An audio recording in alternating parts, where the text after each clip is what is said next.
था कि गॉड्स ने डिसाइड किया था कि उन लोग को ह्यूमैनिटी को डिस्ट्रॉय करना है। लेकिन तभी हमारी वैल्करी बर्नहिल्डे वहां पे आके कहती है कि हम लोग रैग्नारॉक रखते हैं, जहां पे 13 गॉड्स और 13 ह्यूमंस के बीच में फाइट होगा। 13 फाइट्स में से जो भी 7 फाइट जीत जाएगा उसी का डिसीजन फाइनल होगा। तो अगर गॉड्स 13 में से 7 फाइट जीत गए तो गॉड्स ह्यूमैनिटी को डिस्ट्रॉय कर देंगे। लेकिन अगर ह्यूमंस 13 में से 7 फाइट जीत गए तो ह्यूमंस को अगले 1000 साल तक जीने का मौका और मिलेगा। और वैसे ही हमारी पहली फाइट हुई थी थॉर और लूबू के बीच में, और इसका विनर था थॉर। तो इस वक्त स्कोर हो रहा है गॉड्स की तरफ 1 और ह्यूमंस की तरफ 0। तो चलिए देखते हैं अभी आगे क्या होता है। लूबू के डेथ के बाद उसके सारे लोग उसके लिए थोड़ा सा जूस पीते हैं और उसके ऑनरेबल डेथ को वो लोग रिस्पेक्ट पे करते हैं। उसके बाद थॉर लूबू की बॉडी को देखता है जमीन पे और वहां से उदास होकर निकलने लगता है। तो यहाँ पे हमारा एंकर भी बोलता है कि थॉर तो जीत चुका है, लेकिन वो इतना उदास क्यों लग रहा है? तो मुझे ऐसा लग रहा है कि थॉर उदास इसलिए है क्योंकि उसने उसकी लाइफ की सबसे बेस्ट फाइट लड़ी थी यहाँ पे, और उसका ओपोनेंट अब जब खत्म हो गए तो उसकी लाइफ वापस से बोरिंग हो गई है। और ऐसे ही थॉर वापस जाने लगता है, लेकिन तभी ही वहां पे पीछे आ जाता है लूबू का हॉर्स, जो कि होता है द रेड हेयर, और वो गुस्से में रहता है। यहाँ पे सिर्फ रेड हेयर ही नहीं आया होता है, लूबू के सारे आदमी लोग भी आ गए होते हैं उसके आर्मी के, और सब लोग मिलके बोलते हैं कि अब हम भी हमारे लीडर के साथ खत्म होना चाहते हैं। ऐसा बोल के वो सब लोग जाते हैं थॉर की तरफ हमला करने के लिए, और ये देख के थॉर फिर से खुश हो जाता है और वो अपना अटैक यूज करता है और वो सबको खत्म कर देता है और उनको उनके लीडर से मिला देता है। और फिर वहां से बर्नहिल्ड गुस्से में चल के जा रही होती है अपने रूम की तरफ। तो गोल्ड उसके पास आके बोलती है कि सिस्टर अब आगे क्या होगा? हमें पता है लूबू ने बहुत मार खा लिया, लेकिन अब हमारी बहन रेडनेस के साथ क्या होगा? तो तब बर्नहिल्ड बोलती है तुम कितना फुलिश क्वेश्चन पूछ रही हो। ये जो बैटल था ये बैटल था सोल्स के बीच में, और जो भी ये बैटल हार जाता है उसका सोल डिस्ट्रॉय हो जाता है। इसका ये मतलब है कि वो लोग कभी भी वापस नहीं आ सकते हैं, और इसी तरह हमारी बहन रेडनेस भी हमेशा के लिए खत्म हो चुकी है। ये सुन के गोल एकदम रोने लगती है। फिर उसके बाद बर्नहिल्ड अपने रूम में जाती है और वो नेक्स्ट फाइटर को ढूंढ रही होती है, और वो डिसाइड करती है कि वो यूज करेगी फाइल नंबर 000000000001, जो कि होता है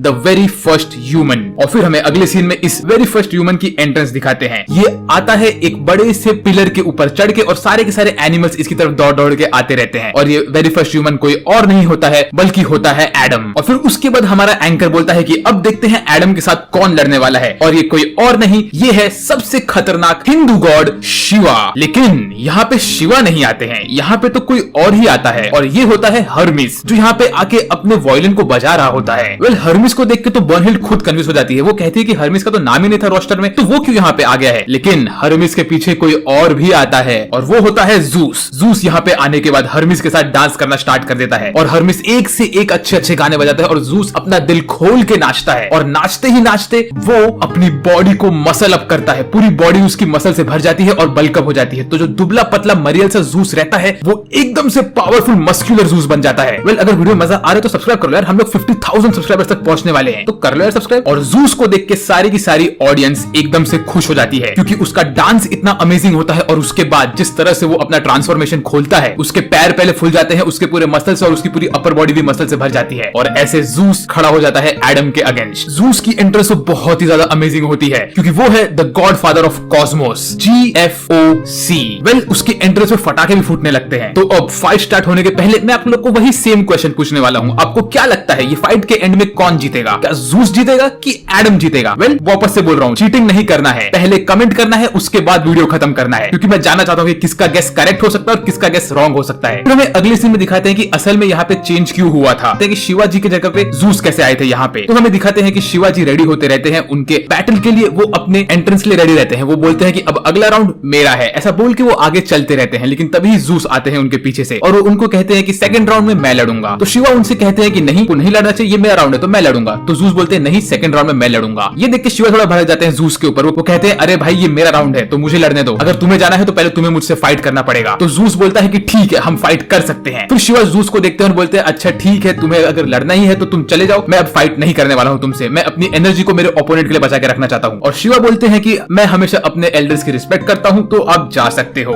लेकिन अब मैंने आपके ऊपर एक फेवर कर दिया है, तो यू ओ मी वन। ऐसा बोल के वो जूस को जाने देते हैं फाइट पे, और बाहर पूरा क्राउड बार बार चैंट करता रहता है GFOC, the God father of Cosmos. इसका चैंट वो लोग पूरे टाइम करते ही रहते हैं बाहर, और जूस खुशी से नाचता रहता है, सबकी चेयरिंग लेता रहता है। तो जूस तो एक टाइप का बच्चे जैसा गॉड लग रहा है मुझे, क्योंकि वो लोगों की चेयरिंग से बहुत खुश हो जाता है, और वो बहुत प्लेफुल बंदा लग रहा है मुझे। और अब हमारा फाइट स्टार्ट होने वाला है बिटवीन एडम, जो कि है the father of humanity, and juice, जो कि है the God father of Cosmos. तो एक तरह से ये दोनों फादर्स के बीच में फाइट होने वाली है, first human versus the father of Cosmos. देखते हैं ये फाइट कैसी होने वाली है। और तभी जूस अपने पूरे मस्कुलर बॉडी में भाग भाग के जाता है एडम के पास और कहता है अब तुम वही करने वाले हो ना, मेरी फेवरेट चीज, जहां पे एक इंसान और एक वैल्करी एक दूसरे से मिक्स हो जाते हैं और वैल्करी उसका वेपन बन जाती है। वॉलेंडर, तुम करने वाले हो ना? तो तभी ज़ूस बोलता है हाँ देख लो यार, ऐसा बोलता है और तभी ही ड्रैगन लीफ वहां पे आती है जो कि होती है वन ऑफ द 13 वैल्करीज। वो वहां पे आके एडम के हाथ में एक वेपन बन जाती है जो कि होते हैं द ब्रास नकल्स। इस वक्त एडम और ज़ूस दोनों ही बहुत खतरनाक दिखते रहते हैं, लेकिन ज़ूस का बॉडी तो एक अलग ही लेवल पे होता है भाई। ज़ूस के सामने एडम तो एकदम बच्चे जैसा लगता है। तो अब एडम के हाथ में ब्रास नकल्स देख के तो मुझे पता चल गया है कि ये फाइट एक हैंड टू हैंड कॉम्बैट होने वाला है और ऐसे टाइप के फाइट्स मुझे बहुत पसंद है। और जैसे ही फाइट स्टार्ट होता है वैसे ही हमें एडम के बच्चों को दिखाते हैं जो कि उसकी चेयरिंग करते रहते हैं और कहते हैं पापा आप कर सकते हो ये। और फाइट स्टार्ट होने के बाद ज़ूस अपने राइट हैंड को किस करता है और कहता है कि मैं तुम्हें तोड़ने वाला हूँ एडम। और वो जंप करते करते रेडी होता है एडम से लड़ने के लिए और ज़ूस भाग के आता है 0.01 सेकंड के स्पीड से और फटाक से एडम को पंच मारता है, लेकिन एडम ये पंच को डॉज कर देता है। और ये देख के ज़ूस थोड़ा कंफ्यूज हो जाता है कि ये कैसे हुआ। और ऐसे ही ज़ूस उसका नेक्स्ट पंच मारता है जो कि और भी फास्ट होता है, वो भी एडम डॉज कर लेता है। ज़ूस उसके नेक्स्ट पंच को फास्ट पे फास्ट करता रहता है और एडम सारे के सारे पंचेस को डॉज करता रहता है। ज़ूस फिर उसको एक ऐसा पंच मारता है जो कि होता है 0.00000 इतने जीरो होते हैं कि मैं थक गया जीरो पढ़ते पढ़ते इतने वाले स्पीड से, लेकिन वो भी एडम आराम से डॉज कर लेता है। उसके बाद ज़ूस उसका डिवाइन एक्स मारता है एडम को जो कि होता है एक किक, लेकिन वो भी एडम डॉज कर लेता है। और ये देख के तो सब लोग शॉक हो जाते हैं कि एडम ने ये अटैक कैसे डॉज कर लिया। और फिर ज़ूस एडम को बोलता है कि तुमने तो बहुत अच्छा डॉज किया है, लेकिन बेटे तू सिर्फ डॉज करते करते ये फाइट नहीं जीत पाएगा। ऐसा बोल के ज़ूस थोड़ा शाना बनने लगता है, लेकिन तभी एडम सेम ज़ूस के जैसे जंप मारने लगता है और घूम के ज़ूस को एक मुक्का मारता है और ज़ूस का गाल थोड़ा कट जाता है। और ये सेम ज़ूस का स्पीड होता है जिस स्पीड से उसने मुक्का मारा होता है। और उसके बाद एडम सारे के सारे पंचेस ज़ूस को ज़ूस के स्पीड से मारने लगता है और ऐसा लगता है कि जैसे ज़ूस एडम को कॉपी कर रहा है। और ज़ूस भी कंफ्यूज हो जाता है, वो बोलता है कि अरे ये मेरे बराज वाले पंचेस मुझे कैसे मार रहा है, ये तो मेरा अटैक है। और उसके बाद ये छोड़ो, एडम तो ज़ूस को डिवाइन एक्स भी मार देता है। और ये पढ़ने के बाद तो ज़ूस तो बुरी तरह से मार खा लेता है एडम से, लेकिन वो खुशी खुशी बोलता है नॉट बैड सन, तुमने मेरे अटैक्स को इतने अच्छे से कॉपी कर लिए। और तब बर्नहिल एक्सप्लेन करती है कि एडम ऐसा कैसे कर पा रहा है। वो कहती है कि जब गॉड ने एडम को बनाया था तो एडम सबसे पहला इंसान था, तो गॉड ने उसे अपना स्प्लिटिंग इमेज करके बनाया था कि जैसे गॉड थे वैसा का वैसा एडम रहेगा। और तब एडम को एक एबिलिटी मिली थी कि वो अपने आंखों से गॉड की हर एक एबिलिटी को रेप्लिकेट कर सकता है। और इसी वजह से एडम ज़ूस की सारे अटैक्स को देख के उसे रेप्लिकेट करके डॉज कर पा रहा था और उस अटैक को यूज कर रहा था उसके अगेंस्ट। तो अगर हम दूसरे शब्दों में कहें तो एडम लिटरली ज़ूस का कॉपी है और एडम के इस पावर का नाम है द डिवाइन रिफ्लेक्शन। उसके बाद ज़ूस अपना मुंडी टर्न करता है एकदम अजीब से तरीके में और अपने पैरों को जमीन पे मारने लगता है और अपनी स्पीड इंक्रीज करता है और जोर से भागने लगता है कि इतना फास्ट भागता है किसी को दिखता भी नहीं है ज़ूस। और वो आके एडम के ऊपर अटैक करता है, लेकिन एडम उस अटैक को भी डॉज कर लेता है क्योंकि वो उसका डिवाइन यूज करा होता है। तो इसी वजह से एडम इस अटैक के बाद खुद की मुंडी को भी टर्न करता है, खुद के पैरों को स्टॉम्प करने लगता है और घूम के ज़ूस को लात मारता है। और ये लात इतना जोर से मारता है कि ज़ूस उड़ के दूर जाके गिरता है और उसके पूरे मुंह से खून खून निकलने लगता है। उसके बाद ज़ूस गुस्से में खड़ा होता है और बोलता है मैं बहुत खुश हूँ, मैं तो बहुत ही ज्यादा खुश हूँ। ऐसा बोल के वो वापस से अपने बॉडी को ट्रांसफॉर्म करता है, उसके मसल्स और ज्यादा फूल जाते हैं और वो उसके थर्ड फॉर्म में आता है। इस वक्त ज़ूस लिटरली एक माउंटेन की तरह दिख रहा था और एडम उसके सामने एक चींटी जैसा दिख रहा था। उसके बाद ज़ूस अपने राइट हैंड पे फूंकता है और उसमें कुछ स्पेशल पावर डाल देता है। और तब हमें एक बैक स्टोरी दिखाते हैं ज़ूस का, जहां पे बहुत समय पहले ज़ूस अपने फादर से लड़ रहा होता है और उसमें उसके फादर की ये वाली अटैक होती है जो ज़ूस अभी करने वाला होता है। और इस फाइट में ज़ूस ने उसके फादर को हरा दिया होता है और वो उनका अटैक उससे सीख जाता है। उसने यही अटैक उसके फादर के ऊपर यूज किया होता है और वो सेम अटैक ज़ूस इस वक्त एडम के ऊपर यूज करने जा रहा होता है। और ये अटैक कोई नॉर्मल अटैक नहीं होता है, ये अटैक इतना फास्ट होता है कि ये 0.0001 करोड़ जीरो के बाद भी जीरो ही आते रहते हैं, इनफिनिट जीरो होते हैं इस अटैक में। ये अटैक लिटरली टाइम को स्टॉप कर देता है और ज़ूस ये वाला अटैक यूज करता है एडम के ऊपर। यहाँ पे पूरी जगह पे टाइम स्टॉप हो चुका होता है, ज़ूस जा रहा होता है एडम पे अटैक करने के लिए, लेकिन एडम ये अटैक को भी डॉज करके same to same attack Zeus के ऊपर मार देता है। और वो इतना खतरनाक अटैक होता है ये वाला कि ज़ूस की मुंडी पूरी पीछे टर्न हो जाती है 180 डिग्री पे और किसी ने भी चीज को नहीं देखा होता कि यहाँ पे क्या हुआ होता है, क्योंकि लिटरली ये अटैक टाइम स्टॉप होके हुआ होता है। और आई थिंक यहाँ पे ज़ूस खत्म हो चुका है। तो इस पूरे फाइट में लिटरली ज़ूस ने एडम को टच भी नहीं किया है, इतना पावरफुल है भाई एडम। उसके बाद हमें अगले सीन में एक्सप्लेन करते हैं कि ये अटैक में एक्चुअली क्या हुआ था। ज़ूस फटाक से अपने स्पीड से भाग के जा रहा होता है एडम पे अटैक करने के लिए, लेकिन एडम अपने डिवाइन रिफ्लेक्शन की मदद से ज़ूस को वो अटैक करता हुआ देख लेता है और वो उसी वक्त उस अटैक को डॉज करता है, प्लस सेम टाइम पे उस अटैक को रेप्लिकेट करके ज़ूस को मार देता है। ज़ूस ने ये चीज एक्सपेक्ट नहीं किया किया होता है कि एडम रुके हुए टाइम में भी उसको रेप्लिकेट कर पाएगा, और इसी वजह से ज़ूस वो मुक्का खा लेता है एडम से और वहीं पे गिर जाता है। और तभी ही सबको लगने लगता है कि एडम जीत चुका है। ह्यूमंस खुश हो जाते हैं और गॉड्स एकदम टेंशन में आ गए होते हैं कि अरे यार ज़ूस कैसे खत्म हो गए। उसके बाद गोल बर्नहिल्ड से पूछती है कि सिस्टर एडम ऐसे कैसे कर पाए, और तब बर्नहिल्ड उसे बताती है कि एडम एक ऐसे इंसान है जो गॉड्स को पूरी तरह से नफरत करते हैं, उनके दिल में गॉड्स के लिए कोई भी जगह नहीं है। और इसी वक्त हमें एडम का फ्लैशबैक दिखाते हैं जहां पे एडम आराम से एक पत्थर पे लेट के अंगूर खा रहे होते हैं, और तभी लेकिन कोर्ट में एडम की वाइफ को वो लोगों ने कटघरे में खड़ा किया होता है और उसके ऊपर एक्यूजेशंस लगे होते हैं कि उन्होंने खाया होता है विजडम ट्री का एक फ्रूट, और सामने एक सर्पेंट होता है जो बोलता है कि मैंने इसको खाते हुए देखा था वो ट्री का एप्पल। तो हमें वो लोग दिखाते हैं कि असल में क्या हुआ होता है। ये जो सर्पेंट होता है वो उस विजडम वाले ट्री के नीचे एडम की वाइफ ईव को छेड़ रहा होता है, और ईव वहां से बच के भागने की कोशिश करती है। तभी वहां पे दो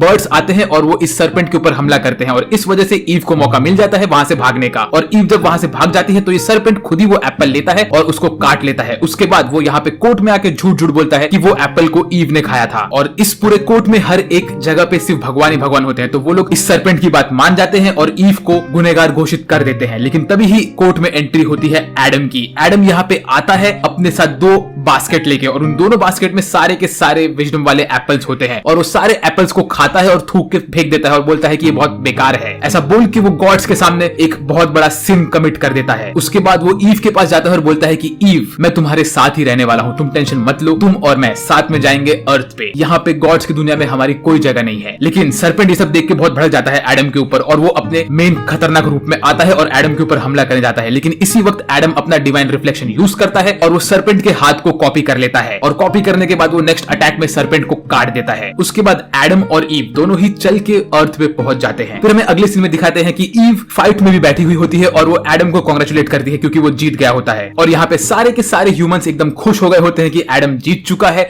बर्नहिल्ड भी खुश हो गई होती है, और इसी वक्त हमारा एंकर यहाँ पे आता है और वो अनाउंस करता है second fight between gods and humans खत्म हो चुकी है और इसका विनर है वो सिर्फ बोलता है, और तभी ही ज़ूस खड़ा हो जाता है और वो उसका मुंडी पकड़ के उसे साइड में करता है। और उसके बाद ज़ूस खड़ा होकर अपना मुंडी सीधा करता है और बोलता है ये फाइट अब तक खत्म नहीं हुई है। उसके बाद ज़ूस एडम से पूछता है कि मैं तुम्हारे आंखों में गॉड्स के लिए हेट्रेड तो देखता हूँ, लेकिन वो इतनी भी खतरनाक नहीं है कि तुम उसके लिए मुझसे लड़ो इस तरह से, तो तुम मुझे तुम्हारा असली रीजन बताओ कि तुम क्यों लड़ रहे हो। तो फिर एडम बोलता है कि क्या किसी भी फादर के लिए कोई रीजन इंपॉर्टेंट है अपने बच्चों को बचाने के लिए? एक फादर अपने बच्चों के लिए हमेशा लड़ेगा। और ये सुन के सारे इंसान रोने लगते हैं, क्योंकि असल में एडम सारे के सारे ह्यूमंस का फादर है, क्योंकि एडम और ईव ये दोनों ही फर्स्ट ह्यूमंस थे इस वर्ल्ड में, जिनकी वजह से सारे के सारे ह्यूमंस इस दुनिया में आए हैं। लेकिन इस वक्त ज़ूस के पूरे बॉडी में से बहुत सारा पसीना गिर रहा होता है और ज़ूस के सारे मसल्स चेंज होने लगते हैं। ज़ूस अपने आप को दबाता है और खुद को अपने फोर्थ और फाइनल ट्रांसफॉर्मेशन में कन्वर्ट करने की कोशिश करता है। ज़ूस का ट्रांसफॉर्मेशन देख के सब लोग डरने लगते हैं। लेकिन इसी वक्त ओडन के पीछे आता है थॉर, और वो ओडन के दोनों चिड़िया को पकड़ लेता है और वो उनसे मस्ती करने लगता है। तभी ओडन बोलता है कि तुम तुम्हारे नॉर्मल रूप में आ जाओ, और तब हमें मालूम पड़ता है कि ये थॉर नहीं होता है, ये होता है ओडन का दूसरा बेटा लोकी। और तभी हमें दिखाते हैं कि ज़ूस अपने पूरे बॉडी के सारे मसल्स को दबा दबा के कॉम्पैक्ट कर रहा होता है, और जैसे ही ज़ूस का ट्रांसफॉर्मेशन कंप्लीट होता है वो देख के सारे के सारे ह्यूमंस डर जाते हैं। ह्यूमंस छोड़ो, यहाँ तक कि गोल और बर्नहिल्ड ये दोनों भी कांपने लगते हैं, और एडम भी अपने डिफेंसिव पोजीशन में आ जाता है ज़ूस का ट्रांसफॉर्मेशन कंप्लीट होने के बाद। और इस सीन में ज़ूस बहुत खतरनाक दिखता है, उसकी सारी की सारी मसल्स कॉम्पैक्ट होकर उसके बॉडी में आ गई होती है और ज़ूस एकदम से लीन हो गया होता है। उसके बाद ज़ूस जब अपने फाइनल फॉर्म में आ गया होता है जिसका नाम होता है एडोमस। इस फॉर्म की ये स्पेशलिटी होती है कि इसमें ज़ूस अपनी सारी स्ट्रेंथ और मसल को कंप्रेस करके रख लेता है अपने अंदर, और वो जब भी कोई पंच या कुछ करता है तो सारा का सारा स्ट्रेंथ एक साथ निकलता है उसके बॉडी से। ज़ूस फटाक से जाता है एडम को ये मुक्का मारने के लिए, जो कि होता है आर्म्स ट्रू राइट वाला अटैक, लेकिन एडम इसको भी अपने डिवाइन रिफ्लेक्शन से देख के डॉज करके ज़ूस को से मुक्का मारता है। लेकिन ज़ूस रुकता नहीं है, ज़ूस फटाफट उसे नेक्स्ट मुक्का मारता है, थर्ड फोर्थ फिफ्थ ऐसे ज़ूस उसके मुक्के मारते रहता है एडम को, लेकिन सारे के सारे मुक्के एडम डॉज कर लेता है, और इन रिटर्न वो सब के सब पंचेस एडम ज़ूस को मारता रहता है। तो ये सब देख के गोल तो बोलती है कि अब तो एडम आराम से जीत ही जाएगा, क्योंकि उसने अब तक एक मुक्का भी नहीं खाया है ज़ूस से। लेकिन तभी ही एडम के नाक से खून निकलने लगता है, और ये देख के बर्नहिल्ड समझ जाती है कि एडम अपने लिमिट पे पहुंच चुका है। और तब वो एक्सप्लेन करती है कि जब एडम अपना डिवाइन रिफ्लेक्शन यूज करता है तो वो उसकी सारी की सारी एनर्जी एक साथ यूज करता है, और इस वजह से उसकी बॉडी और उसका डिवाइन रिफ्लेक्शन दोनों ही ओवरहीट हो रहा है। इसका ये मतलब है कि उसकी आंखें बहुत स्ट्रेस में है और उस वजह से उसकी पूरी बॉडी भी बहुत स्ट्रेस में है। और अगर ये फाइट चलती रही तो एडम कुछ टाइम बाद इस फाइट को कंटिन्यू नहीं कर पाएगा। तो लिटरली एडम और जूस दोनों ही टाइम के अगेंस्ट लड़ रहे हैं कि कौन ज्यादा टाइम तक टिक सकेगा, क्योंकि एडम के पंचेस की वजह से जूस की बॉडी की वाट लग चुकी रहती है, उसकी भी बॉडी हर जगह से कट रही होती है और उसके मसल्स टूट रहे होते हैं। एडम और जूस दोनों ही एक दूसरे को लगातार पंचेस मारते रहते हैं। जूस सारे के सारे पंचेस एडम के ऊपर मारता है और एडम उन सबको डॉच कर करके जूस को वो सेम टू सेम पावर से पंच मारता रहता है। तभी लोकी हमें एक्सप्लेन करता है कि एडम और जूस दोनों के दोनों को समझो कि वो लोग एक कांच का ग्लास है और दोनों एकदम ब्रिम तक भर चुके हैं। अब इन दोनों में से कौन सा ग्लास पहले ओवरफ्लो होगा उसी के ऊपर हमें मालूम पड़ेगा कि कौन पहले हार जाएगा। एडम और जूस का फाइट इतना खतरनाक होता है कि पूरी की पूरी ऑडियंस खड़ी हो जाती है उनको रिस्पेक्ट देने के लिए। सारे के सारे ह्यूमंस बोलते हैं कि फटाक से एडम जूस को खत्म कर दो। उसके बाद एडम एकदम खतरनाक पंच मारता है जूस को कि यहाँ तक कि जूस के नाक से खून निकलने लगता है और ये खून निकल के गिरता है एडम के आंखों पे और तभी ही एडम की आंखें फट जाती है और एडम अंधा हो जाता है। और इस वक्त फाइट पूरी तरह से टर्न हो गई है। अब एडम जूस को नहीं देख सकता है। इसका ये मतलब है कि एडम अपना डिवाइन रिफ्लेक्शन भी नहीं यूज कर पाएगा और तभी ही एडम को मुक्का पड़ता है जूस से और पहला हिट मार दिया रहता है जूस ने एडम को। अब जूस नहीं रुकता है, जूस धड़ाधड़ एडम को पंचेस मारने लगता है। तो एडम कोशिश करके अपने आप को ब्लॉक करता है जूस के पंचेस से, लेकिन ये ज्यादा इफेक्टिव नहीं होता है। उसके बाद हमें मालूम पड़ता है कि एडम का कप पहले ओवरफ्लो होता है।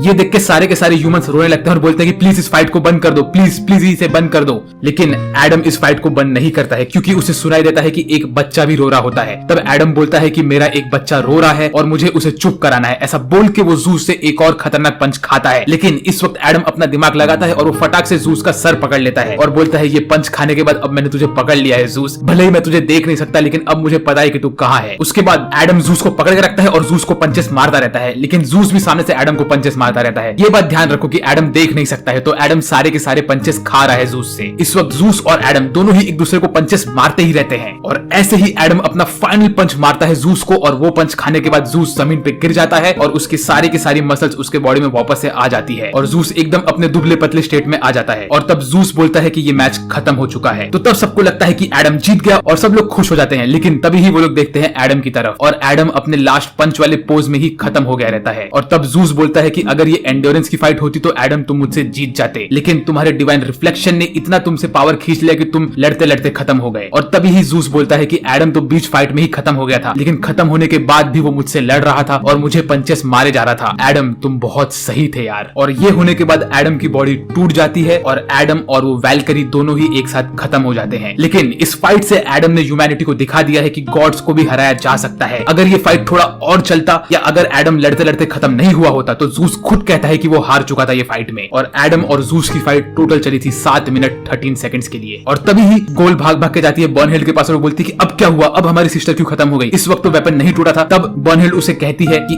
अगर वॉरियर भी हार जाए तो भी वैल्करी उसके साथ मरेगी, क्योंकि इसका रीजन ये है कि जब वो लोग वुलार्ड यूज करते हैं तो वो दोनों एक बन जाते हैं। तो अगर वो लोग जीत के बच जाए तो ही वो लोग जिंदा रहेंगे, वरना लोग खत्म हो जाएंगे। और इसी वक्त गोल के पीछे आती है उसकी सिस्टर क्रिस्ट और वही ये सब उसे एक्सप्लेन करती है। लेकिन ये सब करते करते क्रिस्ट अपने वापस से खतरनाक वाले रूप में आ जाती है और तब हमें मालूम पड़ता है कि क्रिस्ट के पास डबल पर्सनैलिटी है। एक होती है उसकी केयरिंग और अच्छी वाली पर्सनैलिटी और एक होती है उसकी एंग्री और खतरनाक वाली पर्सनैलिटी। मीनवाइल बर्नहिल्ड एक पाई खा रही होती है और गुस्से में रहती है और तब उसे नोटिफिकेशन आता है कि नेक्स्ट फाइट में पोसाइडन अपोनेंट होने वाला है गॉड्स के साइड से। और तब वो सोचती है कि उसे नेक्स्ट किसे भेजना है। और इसी वक्त यहाँ पे एक बूढ़ा सा आदमी आता है और वो बोलता है कि अगला फाइट मैं करने वाला हूँ, मैं हूँ ससाकी क्योजिरो। और तब गोल बोलती है कि अरे लेकिन तुम्हें तो तुम्हारे प्राइम में होना चाहिए था, क्योंकि जो भी यहाँ पे आते हैं वो उनके प्राइम स्टेट में होते हैं। तो तब ससाकी बोलता है कि मैं मेरे प्राइम में ही हूँ, मैंने मेरे खत्म होने के बाद भी ट्रेनिंग कभी बंद नहीं की और मैं हर वक्त अपने आप को इम्प्रूव करता गया था। और इसी के साथ सेकंड फाइट में भी ह्यूमैनिटी हार गई और गॉड्स जीत गए। तो इस वक्त स्कोर हो रहा है